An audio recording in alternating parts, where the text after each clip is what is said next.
Happy to be joined now by an author, a writer, does a little bit of everything, a pop culture expert, Shea Serrano, joining us. His new book, Expensive Basketball, is out anywhere you purchase books. And this is a different kind of thing. You've written a lot of books, but Shea, this one is a bit unique, right? I hope so. I hope each book is unique, but I especially hope this one is unique because it's the newest one. Well, I have to ask the obvious question: is this book, Expensive Basketball, the most important thing you've ever written? Yes, yes, it is. Good to know. So you rely on a lot of word of mouth for your things to get around, whether it's by email or just, putting it out there in a way that you deem is appropriate. Have you done a lot of this? Have there been a lot of, is this the kind of the first book where maybe you're looking to expand even your own base a little bit? No, I usually each time a book comes out, it's like part of the author contract where you have to do media stuff for Yeah. a period of time. But I do notice that each time a book comes out, there are a few more people who like want to be on the list of interviews. It grows a little bit Yeah. each time. Like this is the first time that you and I have talked for one of these. But if I write another book, I'm going to see Jeffrey Lutz on there. We'll talk again, but there'll be a new name I haven't seen. You know what I mean? Yeah, let's hope so. I'd love to be on with the next one. So you wrote about expensive basketball, obviously. That's the name of the book. So what is Hmm. expensive basketball? And more importantly, I watch a lot of basketball. Pacers are my team. I'm going to ask you about Reggie Miller because that's the only thing we got going right now. But when I'm watching basketball, when I'm watching basketball, how do I identify, hey, that's expensive basketball? That's what Shay was talking about. Okay, so this is an idea that hopefully nobody has mentioned it before, but one that everybody sort of understands intuitively, right? That's always the goal whenever I'm working on something. Like it should be a new idea, but one that everybody goes, "Oh, I like this." You mean, right? So the way that I presented in the book, that the hypothetical that I use, um, because again, I think everybody just sort of understands this in a very natural way. If somebody were to show you two videos, one video of Ray Allen shooting a jump shot, it's like a 10-second clip of here's Ray Allen shooting, and then they show you a 10-second clip of Joakim Noah shooting jump shots. And they were like, hey, which of these two? No other explanation. No, like, I'm not answering any other questions, but just which of these two is more expensive? You wouldn't know why you would know the answer to that. You wouldn't be able to fully, but you would go, oh, obviously the Ray Allen Yeah, it's video, Jesus for that's more sure. expensive. Like, I get it. You would know, you would feel it like in your spirit. There's no number you can attach to it. We don't need any of that stuff. You just know very naturally, oh, that's more expensive. So the way you identify it when you're watching basketball today is just like that. What do you see out there that when Tyrese Halliburton with the game on the line, that's expensive. It feels expensive. Yeah. There's a feeling attached to it. Um, Wemby when he's existing, that feels expensive. You know what I mean? Like there's just certain basketball things feel important. They feel meaningful. They activate something in you, and that's really the only requirement for something to be expensive. Absolutely. And this book, a lot of it covers, the last 25, 30 years. I think you've got a target audience, guys my age who have watched the NBA for that period and grew up on, NBA on NBC and things like that. Does expensive basketball predate television even? How would you maybe identify, is George Mikan expensive? Something like that. How would you know that? Well, I think you would only know that if you were there for it. Yeah. That's like part of the condition here, because like if you and I were to watch a highlight clips of George Mikan, say somebody just had it, it wouldn't feel the same as us watching highlight clips of a player that we had experienced in real time, right? It's just a little bit different. So when I was writing the book, I said, okay, well, I obviously can't write about stuff that I didn't watch. Yeah. So let's put a cap on this of like let's just call it the modern NBA. So when Larry Bird and Magic Johnson showed up to the NBA, that was the birth of what we now know as like that stretch of time, right? Plenty of expensive players existed before then. Bill Russell, obviously, he gets mentioned in the book. John Havlicek, George Mikan, these types of like integral figure. World Be Free, but like yeah, there's a bunch of them. But if I didn't experience them, like well, I didn't get to watch them play, then I have a different relationship with him than I do somebody who I did watch play. For sure. Talking with Shea Serrano, what would you say is your heyday as a fan? Mine, everything was like when I was 10 or 11, baseball, basketball. That was probably like my peak enjoyment, just because you're a kid. But you, as a Spurs fan, you experienced a lot of success into adulthood. So would you Yeah. say you were the biggest fan then? Or because maybe you'd seen a lot, up to that point, maybe slightly more cynical as a human being, was it even before that? I think yeah, a fanhood, sports fandom sort of changes as you get older. Like when you're a kid and you're watching it, it feels equally meaningful as when you're an adult, but it just you process it a little bit differently. Like if I rewind back to when I was 12 or 13 years old watching basketball, all that you're watching is like I'm just looking at cool people doing cool stuff, and that's the most interesting thing. I don't know anything about contracts or like I like the bird rights or I don't know any of this Yeah. any of that stuff. All that I know is these guys are playing basketball and basketball is great. You get older and the other parts start to work their way into the conversation a little bit. You know what's interesting though? A couple of years ago, I read this paper. It's like an academic paper that sort of was explaining how there's like this magic age that you have in your life when popular culture imprints itself onto you in Yeah. like the most impactful way. And it's right around when you're 14 years old. Like that's why this stuff that you experienced when you were that age. So for me, 94, 95, 96 just feels like really big inside of my head, Yeah. right? The movies that came out around that time, the basketball players who were playing at that time, the music I was listening to at that time. There's like an actual scientific basis for why that happens. It's I don't know. It's fun to think about.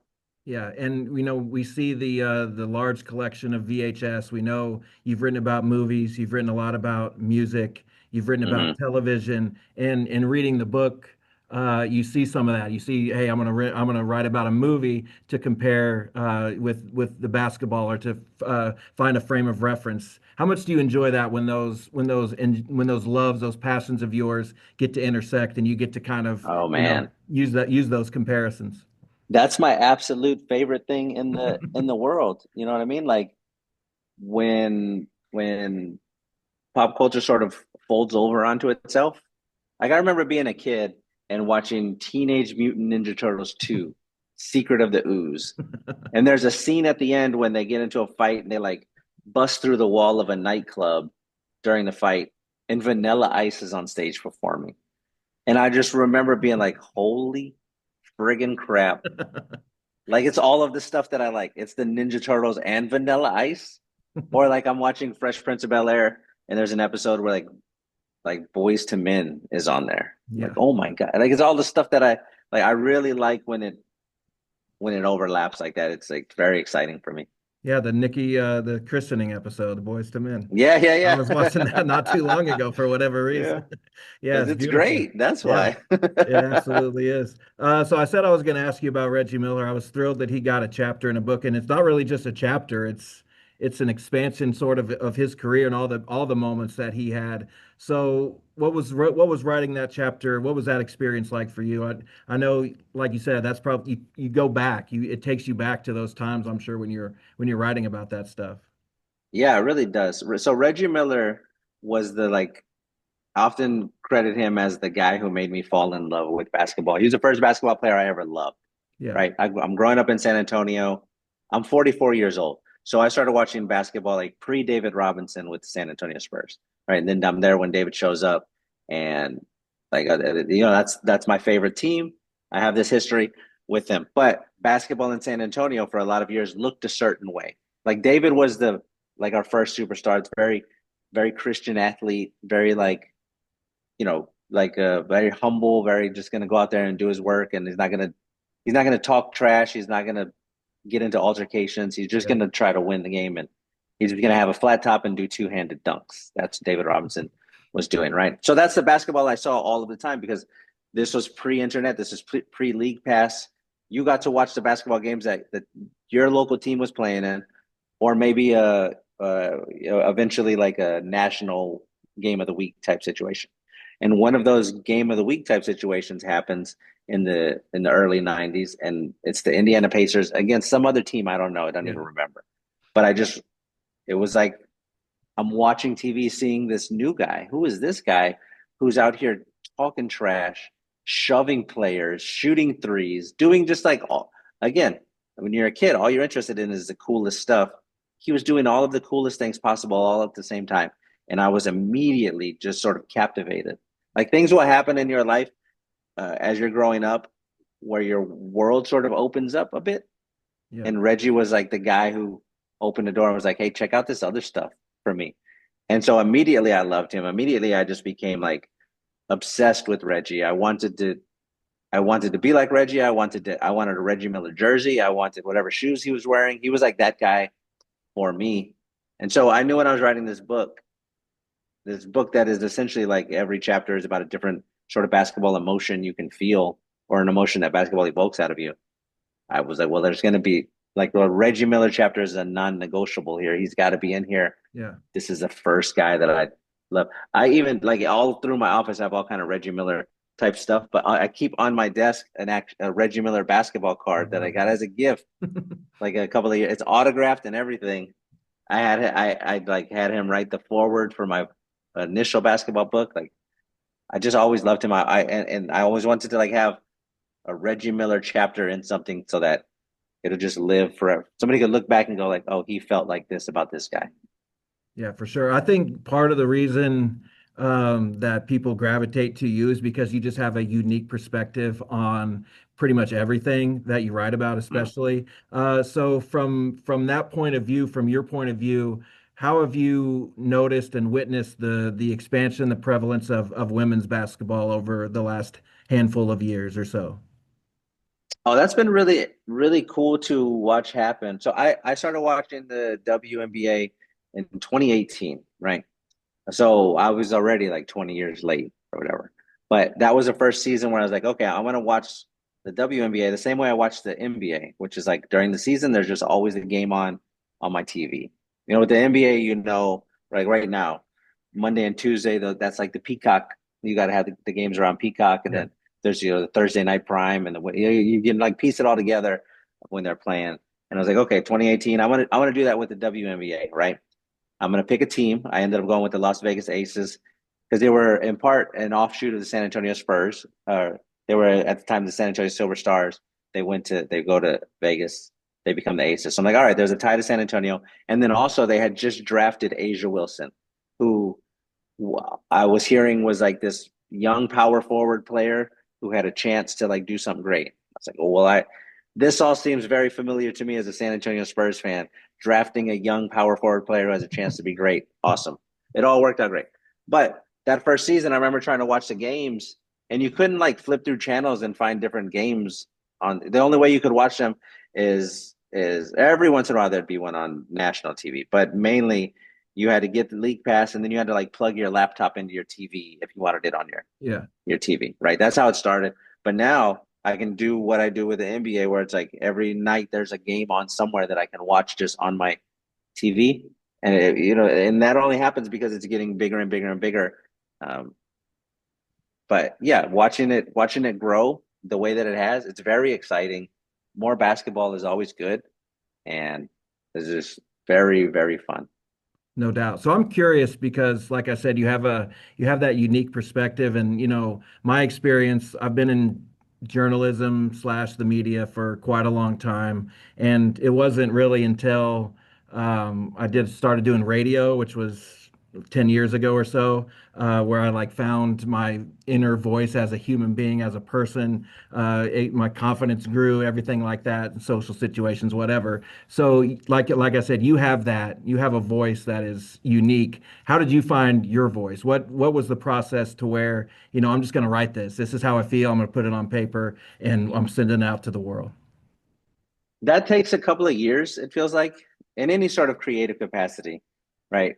Typically, the arc seems to be you start out and you're just sort of recreating the people who influenced you, right? Like the first writer that was like a big part of my like pop culture life, Chuck Klosterman.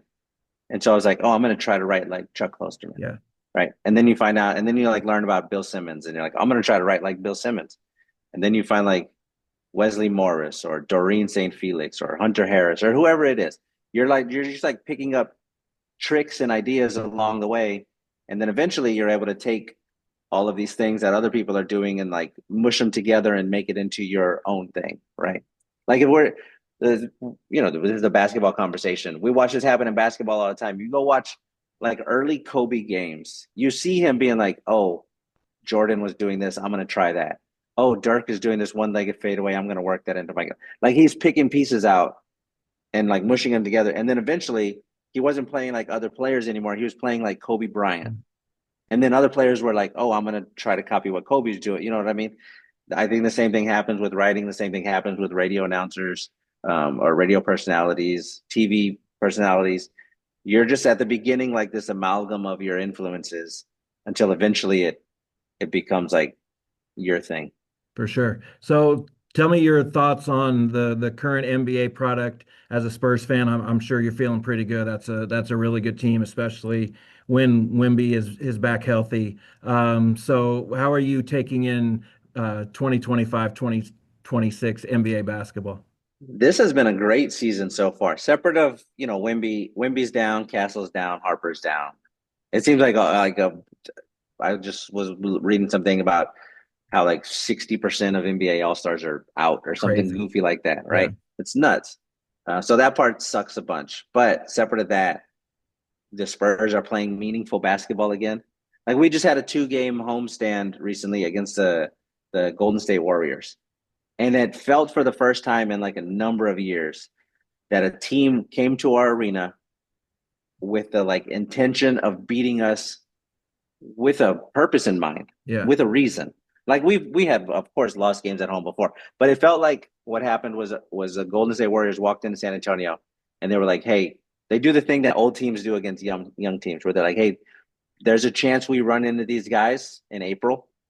Let's beat them right now so that we can point back to this and be like, we walked into your house and we did this." You know what I mean? Yeah, I You do. could feel that tension in the games, right? And it had been so long since I had felt that watching a game. It's very exciting playing high stakes basketball again, playing important basketball again. Because we were before Wimby goes down, we were clearly on our way to the playoffs. Even now, we still have a good record, and there's a pretty good chance we're going to make it. But like it's here, it's happening. It's very exciting. Yeah, for sure. I'll go off the board for a couple. Like we see the movies. Like I said, what's the comfort movie? What's the movie you'll grab on a random rainy Saturday afternoon, where Ooh. you're gonna just lie in bed and watch a movie? What's that? What's the movie you're grabbing? You know which one I'm gonna go? I'm gonna go with a movie that I have seen it 1,000 times, and I'll probably watch it 1,000 more times in my life. I'm a big sucker for Rounders. Okay. You know Rounders, the card movie, Matt Damon, Edward Norton, Gretchen Mol, John Turturro, Martin Landau. Yeah. It's a great movie. I really like playing cards. That's the best card movie that's ever been made. It's like the best script attached to any gambling movie. But I've seen it enough times that I know like every single line, every single beat, every single little thing that happens in there. And so I could just put it on and I just feel at ease. I feel good. It's not dangerous or scary. I don't have to watch anybody die. I don't have to watch, there's like no Yeah. real heartbreaking moment in there. It's going to end with the guy I want to win winning. Like it's great. It's the Yeah. best. I love when you're on rewatchables, and you go down Oh, those that's a those fun those podcast. rabbit Yeah. holes, those rabbit holes like you Yeah. do a Martin Landau rabbit hole. And you just know all these guys. I love that. Oh, thank you. Yeah. So the last question I'll ask, at least off the board question, the Scrubs reboot. Should hmm I have high hopes for that? That's maybe my favorite sitcom of all time. It's right up there, if not. I'm right there with you. It's one of my favorites for sure. I think you should absolutely have high hopes for it. If they would have brought it back with like without the main people, then you go like, well, I don't know about this. Yeah. But they have all of the main people, the same writing team for the most part, or at least the guy that's in charge. I think yeah, if nothing else, they've earned the benefit of the doubt. Why would we go into it assuming they're not going to be able to do the thing that we watched them do for 8 seasons or Yep. whatever? like, yeah, I think I'm very excited about it. I think it's great. Well, man, I appreciate it. Congratulations on the new book. How many is this for you now? Bestsellers. This is 5 New York Times bestsellers in a row. That's crazy. Congratulations. I'm very pumped about that. You know what's nuts is, firstly, thank you, but also I've had like a couple of, I've had 5 books make the list. This is the first time that I had a book that was number one on the indie, like the indie bookstores. They have their like their own list Yeah. that they bestseller list, and this is the first book of mine that was number one on that list. I've been number one on the New York Times list before, which is crazy. I couldn't believe that happened. But this one, I was like, oh shit, this is dope. Oh shoot, excuse me, this is dope because indie bookstores. That's the best place to buy a book is at an indie bookstore, Yeah. and to be number one on their list, it made me very very proud. Yeah. Well, it's awesome. It's a great book. It's leather bound. The art is amazing. I So thanks for joining me, man. I appreciate it. Good luck the rest of the way. appreciate you, man. Later. All right, see ya.